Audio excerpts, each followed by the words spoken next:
Radio Sucesos 101.7 FM presenta su noticiero Sucesos con Milton Pérez y Verónica Larrea. Un periodismo libre para una democracia plena. Los hechos y las opiniones de los sucesos que marcan nuestro tiempo.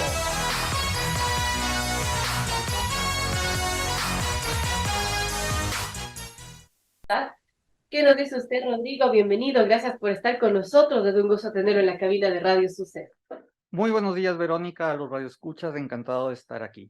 Sí, efectivamente, la Proforma es un documento económico que genera mucha expectativa, no solo en el ámbito público, sino también en el ámbito privado, porque es al final del día un instrumento con el cual se lleva adelante las metas y los objetivos del Plan Nacional de Desarrollo, que el gobierno, con el gobierno de Guillermo Lasso, ganó las elecciones. Entonces, es un documento y básicamente hace que plasmemos, veamos qué tan consistentes, qué tan reales, qué tan optimistas son los supuestos para lograr las metas que están previstas en ese plan.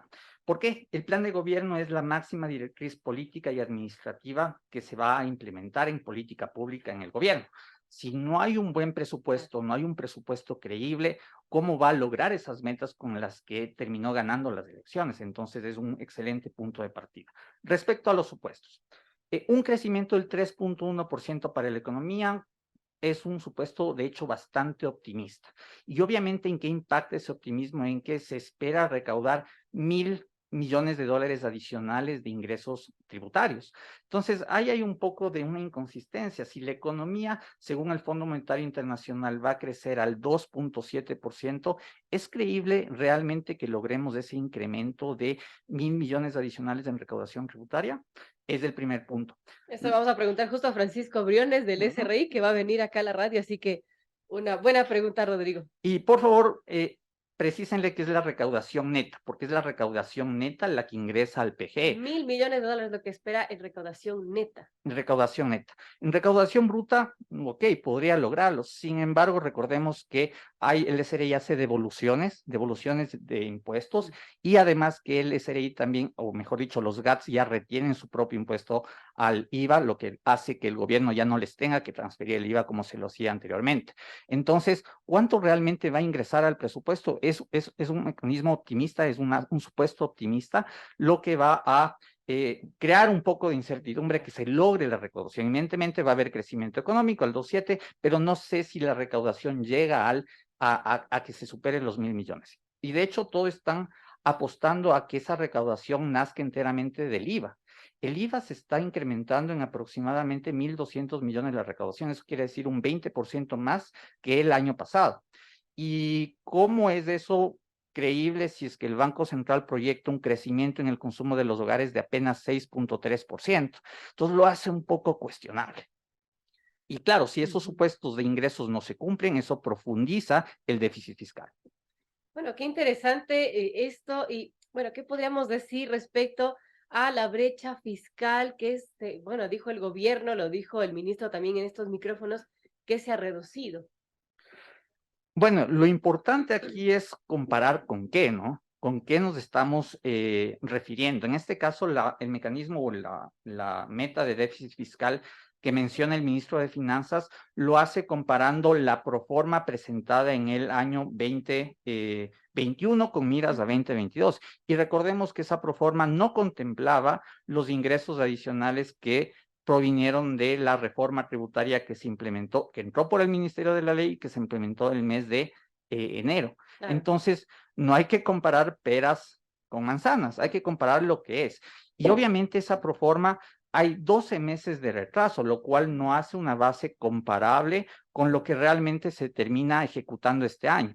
La idea, y de hecho en la proforma, el Ministerio de Finanzas mandó una proforma comparada con un presupuesto codificado al 31 de agosto. ¿Qué es el presupuesto codificado? Es el presupuesto inicial que se presentó al inicio de año, al inicio del ejercicio fiscal, más todas las reformas presupuestarias que se han hecho, lo cual hace un presupuesto mucho más creíble y mucho más razonable de comparar con respecto de la proforma.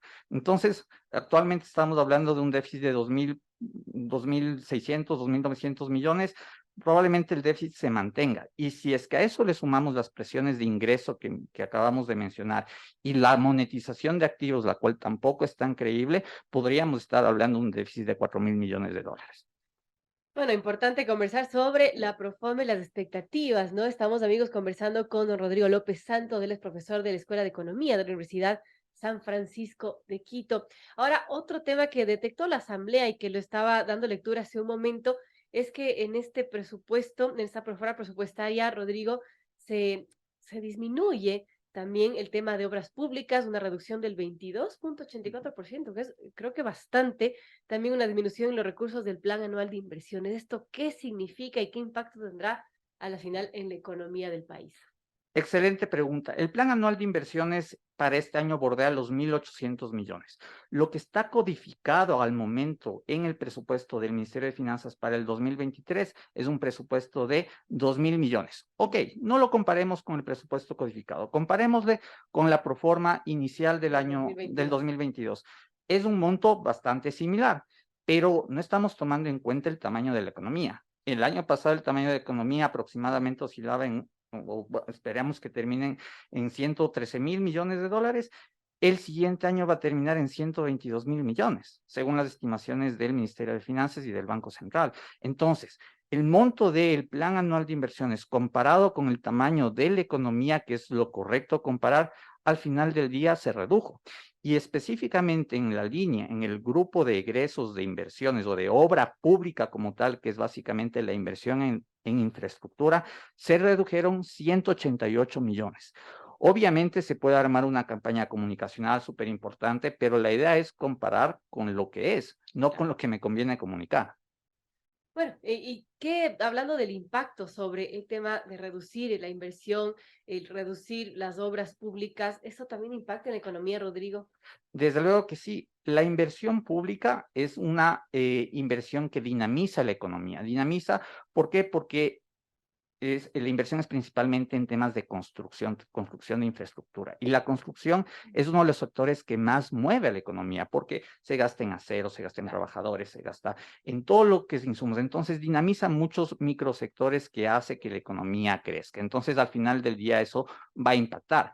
Lo ideal es que el crecimiento económico no se apuntale solo en la inversión pública, sino se apuntale en la inversión privada. La inversión privada es la que debe ser el eje o el motor principal del crecimiento económico. Pero en un momento ahorita que estamos queriendo despegar, que Claro. estamos queriendo impulsar el crecimiento económico, no está mal darle un poco de shock y ayuda desde el lado del gobierno para que eso se dinamice más. Y claro, eso va a impactar también en las obras que inaugura el presidente. Te hago una pregunta, ¿cuántas obras inauguró el presidente desde que asumió el poder? Máximo una, dos, un tema de viviendas que era un proyecto del gobierno pasado. Entonces, sí hay mucha tela que cortar en torno a eso. Así es, amigos, las 7:30 conversamos con Rodrigo López Santos, profesor de la Escuela de Economía de la San Francisco, de la Universidad San Francisco de Quito. Conversamos sobre la proforma presupuestaria para este 2023, que por cierto la Asamblea va a retomar el debate el día 29 de noviembre. Ayer estuvo hasta las 7 de la noche. Y bueno, este debate fue pospuesto para esa fecha. También mucho se dijo, Rodrigo, sobre, por ejemplo, lo que usted mencionaba, ¿no? Que el gobierno buscará estos 1.023 millones más en recaudación tributaria, pero sin subir impuestos. Y también cree que puede obtener ingresos en 1.039 millones por la venta de activos. Me imagino que ahí está incluido el Banco del Pacífico que no pudo venderse. Lastimosamente, no. Esos 1.024 millones únicamente incluyen un proyecto o una intención de venta de la hidroeléctrica Sopladora y del puerto marítimo Monteverde, que queda un poco más al sur de Montañita. Pero yo en lo personal no he escuchado ningún avance respecto a ese proceso de monetización, lo cual le hace increíble que ingresen esos 1.200 millones. Y luego, hace unos pocos días, oímos que se cayó la venta del Banco del Pacífico. Claro. Esos ingresan por otra línea que son las utilidades que generan las acciones del Banco del Pacífico. Pero recordemos que las acciones del Banco del Pacífico están en manos de la CFN, no están en manos del Ministerio de Finanzas. Entonces, no hay un mecanismo, aun si se lograse vender el Banco del Pacífico, no hay un mecanismo aún claro con el cual esos recursos ingresarían al presupuesto general del O sea, Estado. no debería haberse puesto en la proforma presupuestaria. Es que no lo pone realmente. Lo único que dice en el documento de justificativo de la proforma es que esos 1.024 millones corresponden a estos dos activos, el Puerto Marítimo Monteverde y el tema de la hidroeléctrica sopladora. Pare de contar.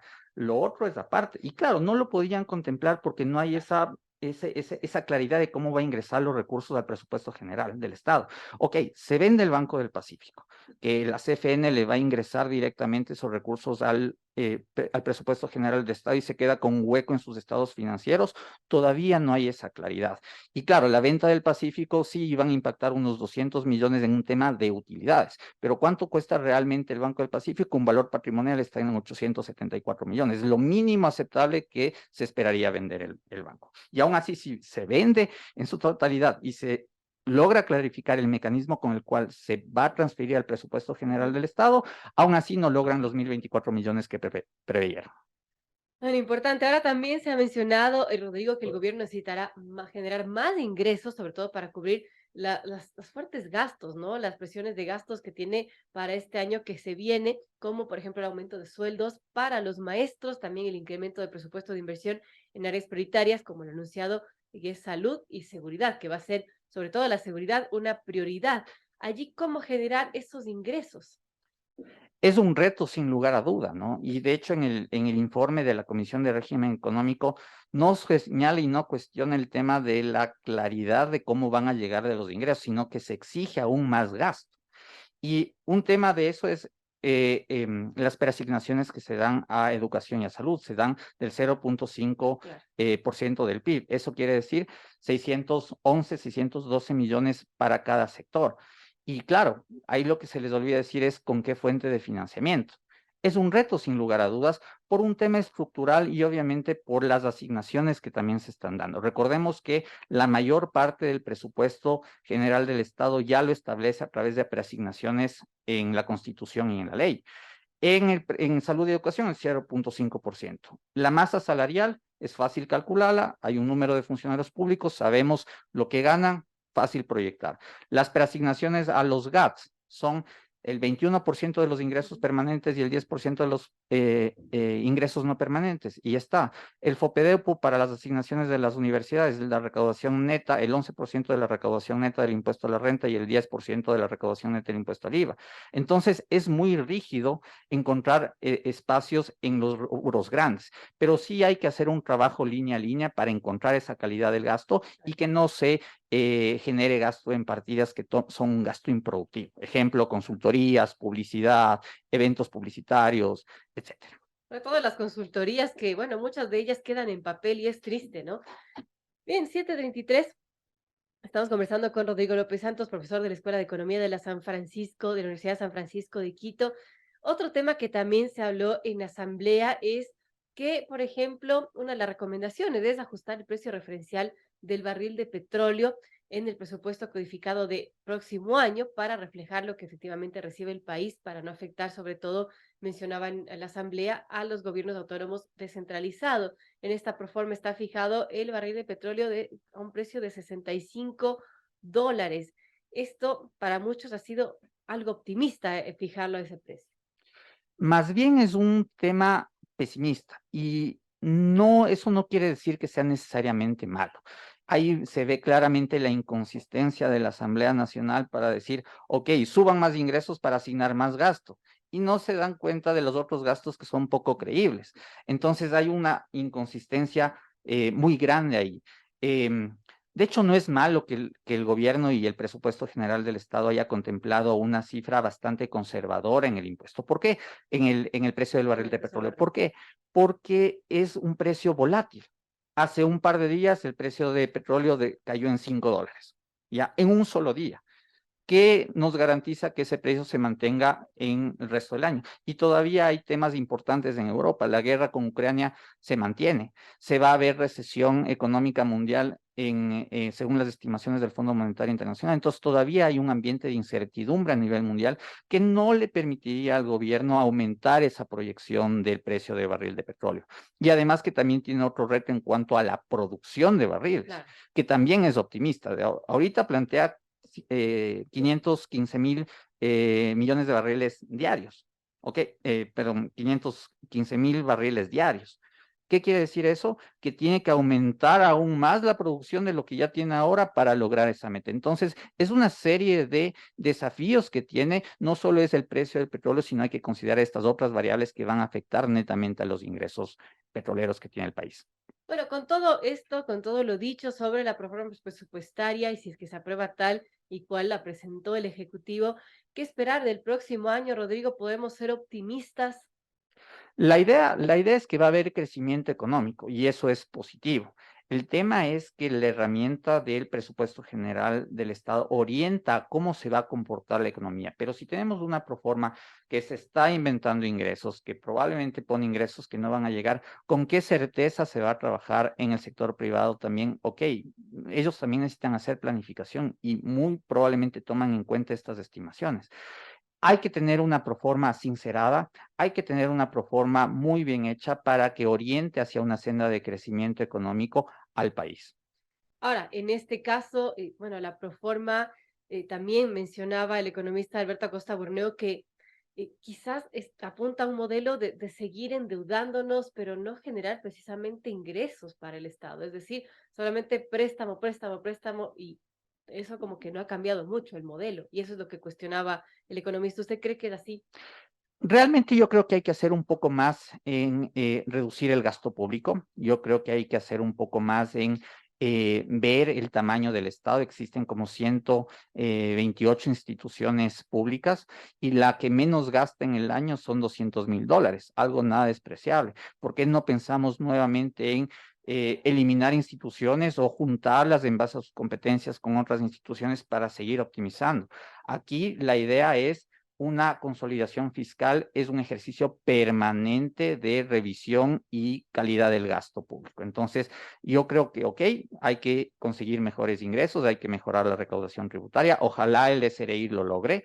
Sin embargo, si no hacemos nada del lado del gasto, ¿cómo exigimos a los ciudadanos cobrar más impuestos si el Estado no hace nada por recortar el gasto? Ese es un cuestionamiento importante. Bueno, también le trasladaremos esa inquietud a Francisco Briones, director del SRI, que estará a las 8:20 aquí en Radio Sucesos, amigos. Muchísimas gracias a Rodrigo López Santos, profesor de la Escuela de Economía de la Universidad San Francisco de Quito. Quizás algún comentario final, Rodrigo, para nuestros amigos oyentes.